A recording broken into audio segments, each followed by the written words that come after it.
You think when she finally opens up and tells you how she feels, it means you're getting closer. But what if those words aren't vulnerability? What if they're warning signs you're ignoring because you want the story to be different? Listen, there are 5 specific statements that sound like honesty, like progress, like intimacy, but they're actually announcements of disrespect. And the reason most men stay after hearing them is because they've been conditioned to believe that patience equals strength and tolerance equals love. It doesn't. Patience without boundaries is self abandonment. Tolerance of disrespect is participation in your own erasure. And today we're going to identify the exact phrases that should trigger an immediate, non negotiable exit. Not out of anger, not out of ego, but out of self respect and clarity about what you will and will not accept in your life. Before we go further, do yourself a favor and subscribe to this channel. Not because I need you to, because you need the reminder. You need a voice in your feed that isn't going to coddle you or sell you fantasy. You need content that tells you the truth, even when it's uncomfortable, especially when it's uncomfortable, because that's the only way you grow. Hit subscribe. You'll thank yourself later. You hear that and you think she's being honest. You think she's doing the mature thing by communicating her emotional availability. And on the surface, sure, it sounds reasonable. But here's what that statement actually means 99% of the red flag number 1, she disrespects your ambitions time. I'm not ready for a relationship with you. Because if the right person showed up tomorrow, the person who triggered that chemical cocktail of attraction, respect, and fascination, she'd be ready. She'd find the time, she'd make the space, she'd reorganize her entire life if necessary. You've seen it happen. You've watched women who swore they needed to focus on themselves suddenly dive headfirst into something new with someone else. It wasn't about readiness, it was about desire. So when she tells you she's not ready, what she's really saying is, you're not compelling enough to make me want to rearrange my priorities, and that's fine. That's her prerogative. But your response should not be to wait around like a backup option. Your response should not be to prove yourself harder, to become more accommodating, to shrink your needs further. Your response should be to believe her and walk. Because even if she is telling the technical truth, even if she genuinely isn't ready, it doesn't matter. You don't build a life waiting for someone to become ready for you. You build a life with someone who sees you and says, yes, now you. The cost of staying is this: you become a placeholder. You exist in her life as an emotional accessory, a source of attention and validation, but never the priority. You give her the benefits of your presence without the commitment she'd have to offer in return. And the longer you stay, the more you teach her that your boundaries are negotiable, that your time is elastic, that your self respect has a price, and that price is her inconsistent affection. Here's the reframe. When someone shows you they're not invested, that's not a challenge to overcome. That's information to act on. Walking away isn't giving up. It's refusing to negotiate your value. It's saying, I'm not interested in potential. I'm not interested in someday. I'm interested in presence, in reciprocity, in someone who matches my effort without needing to be convinced. This one's tricky because it masquerades as self-awareness.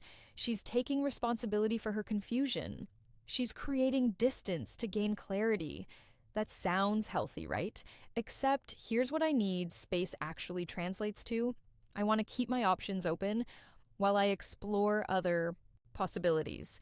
And I need you to stay on standby in case those don't work out. Real clarity doesn't require space from someone you're genuinely invested in.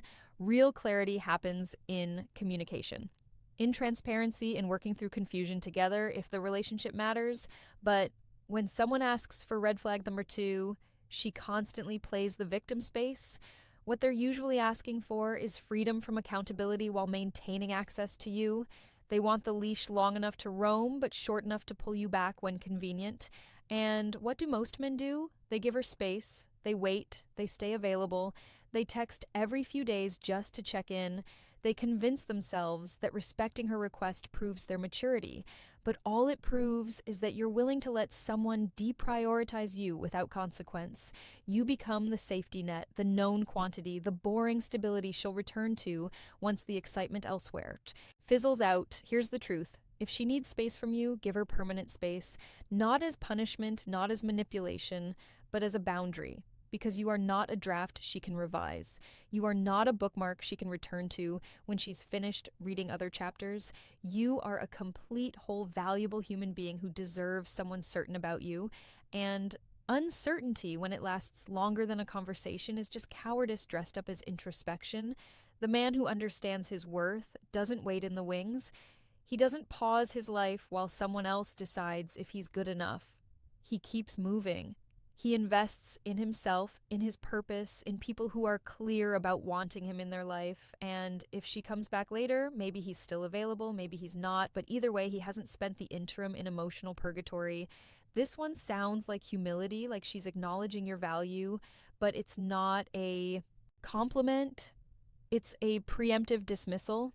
It's her way of saying, I know I'm going to hurt you, and I'm telling you now so that when I do, you can't say you weren't warned. When a woman tells you you're too good for her, believe her, not because you actually are, because compatibility isn't a hierarchy, but because she's telling you she has no intention of rising to meet you. She's comfortable with her patterns, she's aware of her behavior, and instead of choosing to change, she's choosing to disqualify herself while making it sound noble. This is manipulation disguised as self-awareness. Because now if you stay and she treats you poorly, it's partially on you. She told you. She was honest. You chose to ignore the warning, and that's exactly the trap. She gets to misbehave with a clear conscience because she gave you the disclaimer up front. Most men hear, you're too good for me, and double down. They try to prove that she is good. Enough. They reassure her. They lower their standards to match her self-perception. And in doing so, they validate her cop-out. They become complicit in their own diminishment. Here's what you do instead. You agree, you're right, I am, and then you leave. Not cruelly, not with bitterness, but with clarity. Because someone who genuinely believed they weren't good enough for you would either work to become better or step aside to let you find someone who is. They wouldn't ask you to accept less while framing it as their inadequacy. The cost of staying after hearing this is that you'll forever be managing her guilt and your disappointment. You'll be performing emotional labor to convince her she's worthy, while she performs minimal effort in return. And eventually, you'll resent her for the imbalance, and she'll resent you for making her feel inadequate. It's a lose-lose built on a foundation of her refusal to take responsibility. This is the statement that ends, red flag ish number 3. She refuses accountability relationships while trying to soften the blow. She's attempting to let you down easy by creating a distinction that doesn't actually exist in functional partnerships. Because here's the reality. I love you, but I'm not in love with you. Means I care about you. I'm used to you. Maybe I even appreciate you, but I'm not attracted to you anymore. I don't desire you, and I'm not willing to do the work to rebuild that. Love without being in love is friendship. It's fondness, it's history, and none of those things are enough to sustain a romantic relationship. What she's saying is, you've become safe, predictable, comfortable, and none of that excites me. The polarity is gone, the tension is gone, and instead of working to recreate it, I'm going to frame this as a mysterious emotional shift that neither of us can control. But it's not mysterious. Attraction fades when one or both people stop growing, stop challenging each other, stop maintaining their individuality. It fades when comfort replaces passion and routine replaces presence. And yes, sometimes that's mutual. Sometimes relationships run their course. But when she phrases it as, I love you, but I'm not in love with you, she's making it sound like an inevitability rather than a choice, and that removes her accountability. Your job is not to convince her to fall back in love with you. Your job is not to perform harder, to become more romantic, to recreate the early days. Your job is to recognize that she's telling you it's over and that she's hoping you'll do the heavy lifting of the breakup so she doesn't have to feel like the bad guy. Walk away not because you're hurt, though you will be, but because staying in a relationship where you're loved like a pet instead of desired like a partner is a slow death. It's the erosion of your self-respect one day at a time. It's waking up next to someone who tolerates you instead of chooses you, and you deserve better than tolerance. The man who values himself doesn't beg for desire. He doesn't negotiate for attraction. He doesn't try to logic someone into wanting him. He simply says, I understand. And he walks because he knows that the right person won't need to differentiate between love and being in love. The right person will feel both fully without caveat. This is gaslighting, full stop. When a woman tells you you're overreacting to something she did or said, she's attempting to rewrite reality. She's telling you that your perception is wrong, that your feelings are invalid, that the problem isn't her behavior. It's your response to it. And if you accept that framing, you'll spend the red flag number 4. She uses manipulation tactics, rest of the relationship questioning yourself instead of holding her accountable. Here's the pattern. You bring up something that hurt you. You explain why it matters, and instead of acknowledging your perspective, instead of taking responsibility, instead of engaging with your actual concern, she deflects. She minimizes. She tells you you're too sensitive, too emotional, too insecure. And now the conversation isn't about what she did, it's about what's supposedly wrong with you. This is a control tactic because if she can convince you that your reactions are the problem, she never has to change her actions. If she can make you doubt your own perceptions, she can continue behaving however she wants without consequence. And over time, you stop bringing things up. You stop trusting your instincts. You start accepting treatment you know is wrong because you've been conditioned to believe the fault is yours. Let me be clear. Your feelings are data, they're information. They might not always be accurate. Emotions can be influenced by past wounds, by projection, by misunderstanding, but they're never irrelevant. And a partner who respects, who you will engage with your feelings even if they don't fully understand them. They'll say, help me see what you're seeing. They'll ask questions. They'll seek to understand. They won't dismiss you. So when she tells you you're overreacting, that's your cue to leave. Not eventually, not after one more chance, immediately. Because someone who invalidates your reality is someone who will never take responsibility for hurting you. And a relationship without accountability is just exploitation with affection sprinkled on top. The cost of staying is that you lose yourself. You become smaller, quieter, more careful. You start filtering your thoughts and emotions through the lens of whether she'll accept them as valid. And that's not intimacy, that's captivity. Now, let's talk about the man who doesn't tolerate any of these 5 statements. Let's talk about the person you become when you enforce real boundaries. This man knows his value is not determined by someone else's ability to see it.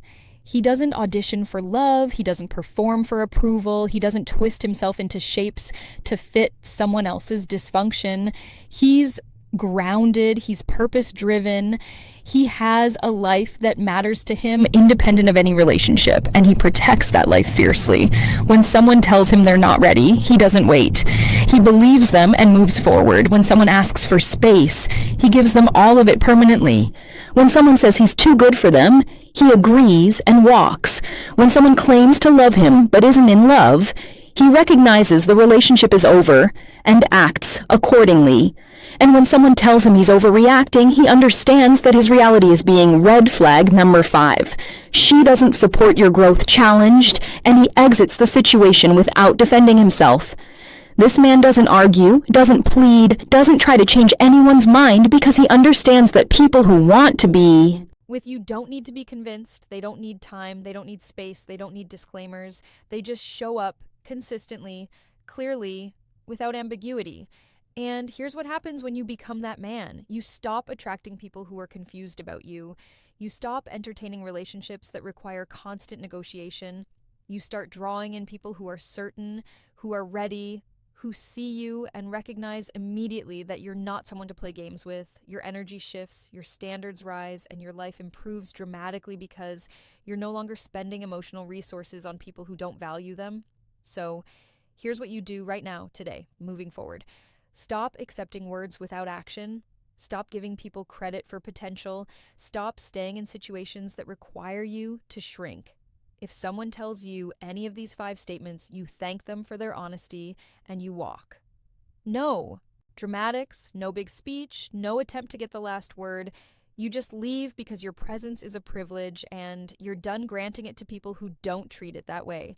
Redirect your energy toward your mission, toward your growth, toward building a life so compelling that uncertainty from others doesn't even register as a blip. You become so clear about who you are and what you're building that anyone not aligned simply falls away without effort. And you start practicing the word no. No, I'm not waiting. No, I'm not staying in limbo. No, I'm not accepting blame for your behavior. No, I'm not negotiating my boundaries. That word becomes your anchor, your protection, your declaration of self respect. Here's the truth they don't tell you: you are not the problem. Your standards are not the problem. Your desire for clarity, consistency, and respect is not the problem. The problem is that you've been taught to accommodate people who don't accommodate you. You've been taught that walking away is quitting, when in reality, it's often the most powerful move you can make. You are the answer. You are the solution. The moment you stop looking final thoughts, choose yourself and walk away for external validation and start enforcing internal standards, everything changes. You stop being the man things happen to and become the man who decides what he will and will not experience. You stop being reactive and become intentional. And that shift, that single shift in posture, transforms every area of your life. So if you needed permission to walk away from someone who's told you any of these 5 things, here it is. Walk. Not because she's a bad person, not because you're punishing her, but because you're honoring yourself, because you're choosing reality over fantasy, because you're refusing to build a future on a foundation of disrespect.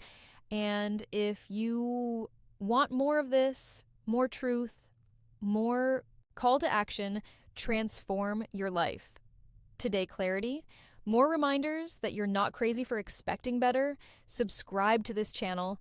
Make it a habit. Let this be the place you come to recalibrate when the world tries to convince you that tolerating less is somehow noble. It's not. It's self-betrayal. And you're done with that. You're part of a community now, a community of men who are committed to becoming the best version of themselves, who refuse to settle, who understand that respect isn't negotiable and that self-worth isn't up for debate. Welcome. You belong here. And the work starts